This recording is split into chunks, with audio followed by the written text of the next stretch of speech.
اللہ تعالیٰ اجازت دیتا ہے، پرمیشن اللہ تعالیٰ دیتا ہے، لیکن جب جو پرمیشن تم کو ملی ہے اس میں تم فلا یسرف، اس میں تم اسراف نہیں کر سکتے، حد سے تجاوز نہیں کر سکتے۔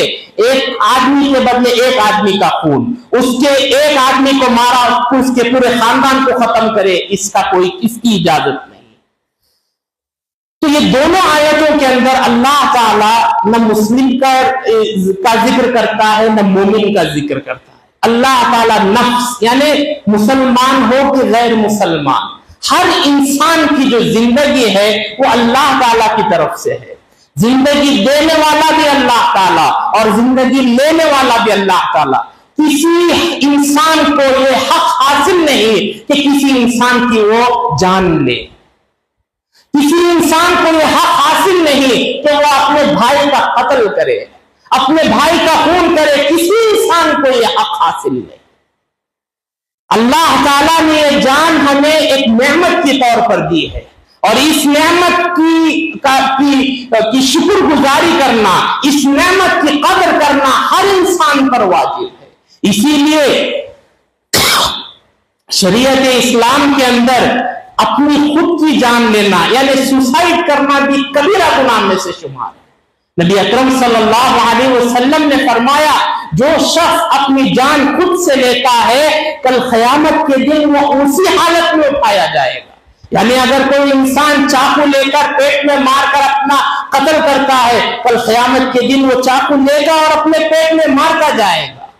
اگر کوئی سولی سے لٹک کر مر کر اپنی جان دیا تو کل قیامت کے دن اسی حالت میں رہے گا۔ وہ بتانا یہ مقصود ہے کہ جان ایک اہم چیز ہے، یہ اللہ کی نعمت ہے، اس کو لے اپنی خود کی جان لینا یا کسی اور کی جان لینے کا حق کسی کو حاصل نہیں۔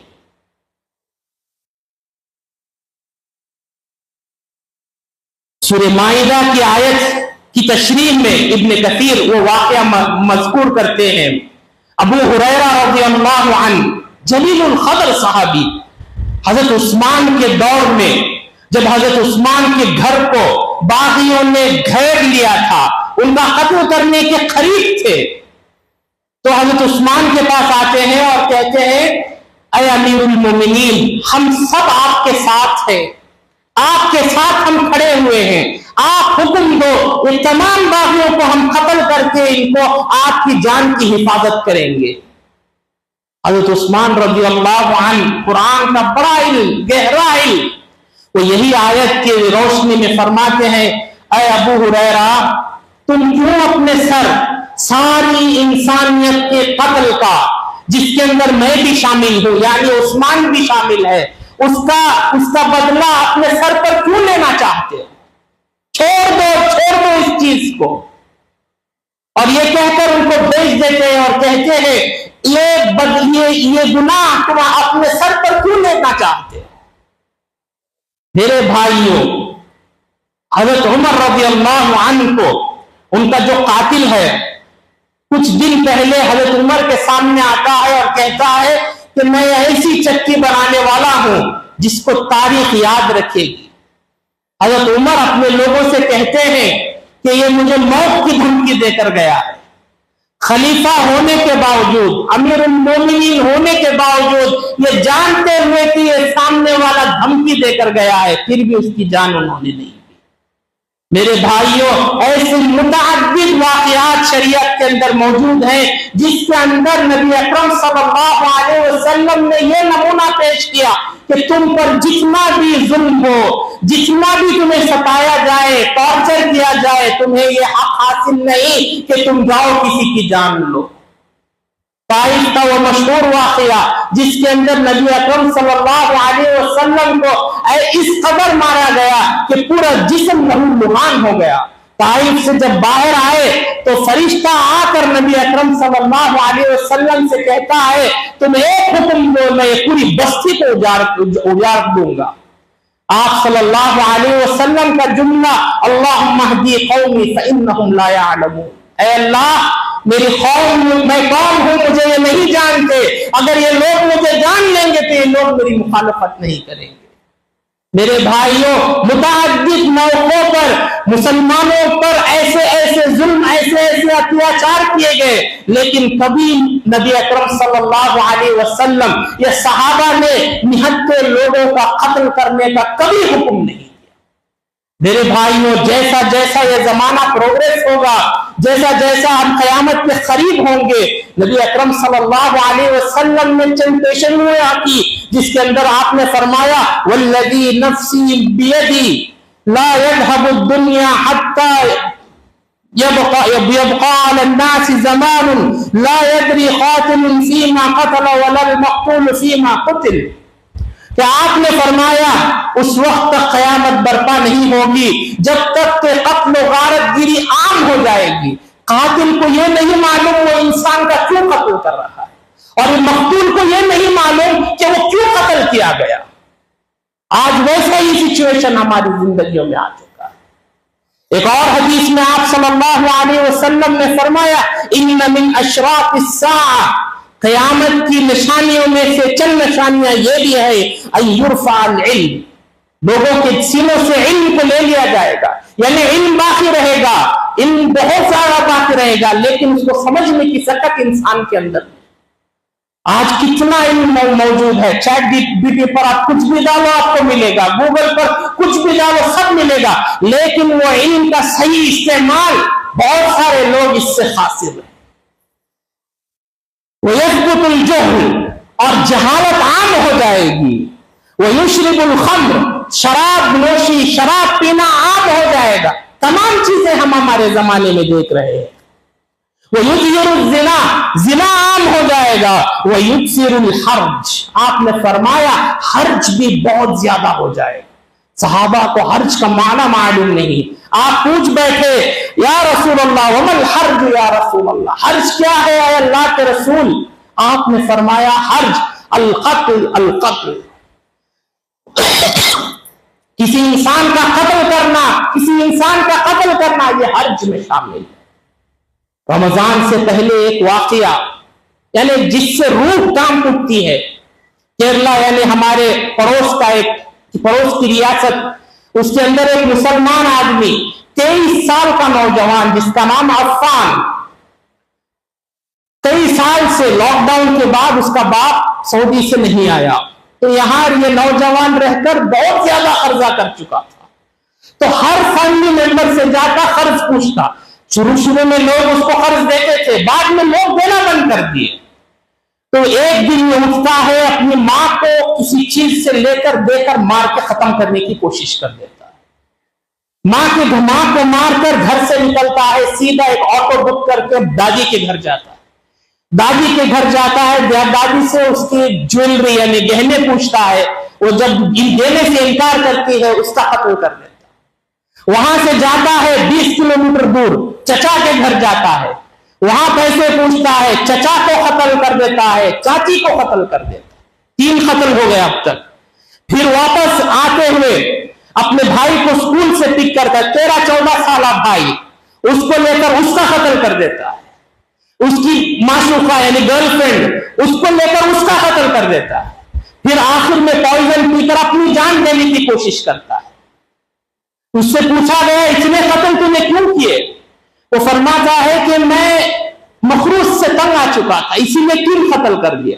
گرل فرینڈ کو کیوں مارا؟ تو وہ کہتا ہے کہ میرے جانے کے بعد یہ جی کر کیا کرے گی؟ یہ ریزن ہے مسلمانوں کا۔ تو یہی چیزیں حدیث کے اندر نبی اکرم صلی اللہ علیہ وسلم فرماتے ہیں یکسر الحرب، چھوٹی چھوٹی چیزوں کے لیے لوگ قتل و غارت گیری پر اتر آئے۔ چھوٹی چھوٹی چیز، چھوٹا جھگڑا ہوا، انسان کو مارا وہ مر ہی گیا۔ میرے بھائیوں، یہ تمام قیامت کی نشانیوں میں سے ایک نشانیاں ہیں۔ نبی اکرم صلی اللہ علیہ وسلم فرماتے ہیں لا يحل دم امرئ مسلم الا بثلاث، مسلمان کا خون صرف 3 حالتوں میں کر سکتے، صرف 3 حالتوں میں۔ ان یزنی بعد ما احسن، شادی شدہ انسان اگر زنا میں لگ جائے تو اس کو خنثار کر دیا جائے گا، اس کو پتھر سے مار کر اس کا قتل کر دیا جائے گا۔ او یقتل انسانا فیقتل، یا کسی شخص نے کسی انسان کی جان لی ہو تو بدلے میں اس کی بھی جان لے لی جائے گی. 2 ریزن. تیسرا او یکفر بعد اسلامہ فیقتل، اور اگر کوئی انسان اسلام قبول کر کے اسلام میں رہنے کے بعد اسلام کو چھوڑ کر کسی اور طریقے کو اپنا لیتا ہے تو ایسے شخص کو قتل کرنا واجب ہے. تو یہ 3 حالتوں کے علاوہ کسی بھی مسلمان کو، کسی بھی مومن کا قتل کرنا حرام ہے. نبی اکرم صلی اللہ علیہ وسلم نے فرمایا وَمَن يَقْتُلْ مُؤْمِنًا مُتَعَمِّدًا فَجَزَاؤُهُ جَهَنَّمَ خَالِدًا فِيهَا، جو شخص کسی مسلمان کا یا مومن کا ناحق قتل کرتا ہے تو اس کا ٹھکانہ جہنم ہے. آپ صلی اللہ علیہ وسلم نے ایک حدیث میں فرمایا القاتل والمقتول فی النار، القاتل والمقتول کلاہما فی النار، قتل کرنے والا وہ بھی جہنم میں جائے گا اور مقتول جو قتل کر دیا گیا وہ بھی جہنم میں جائے گا. صحابہ کو یہ بات سمجھ میں نہیں آئی، کہنے لگے قاتل جہنم میں جائے گا یہ سمجھ میں آیا، مقتول کیوں قتل میں جائے گا؟ آپ نے فرمایا فَإِنَّهُ حَرِيصٌ عَلَىٰ قَتْلِ صَاحِبِهِ، کیونکہ اگر اس کو چانس ملتا یہ بھی اس کے بھائی کا قتل کر دیتا، نیت اس کی بھی تھی قتل کرنے کی، یہ اور بات ہے کہ اپرچونٹی اس کو ملی اس کو قتل ہو گیا. یہ کب فرمایا آپ نے؟ ایک آدمی کا خون ہو جاتا ہے، اس کے گھر والے قاتل کو گلے میں پٹا ڈال کر گھسیٹتے ہوئے نبی اکرم صلی اللہ علیہ وسلم کی بارگاہ میں لے کر آتے، اور جب یہ اٹھ کر جاتے ہیں آپ صلی اللہ علیہ وسلم فرماتے ہیں قاتل مقتول دونوں جہنم میں جائیں گے. اگر اس کو چانس ملتا، یہ جو مقتول ہے، جو وکٹم ہے، اس کو چانس ملتا تو وہ اس کا قتل کر دے.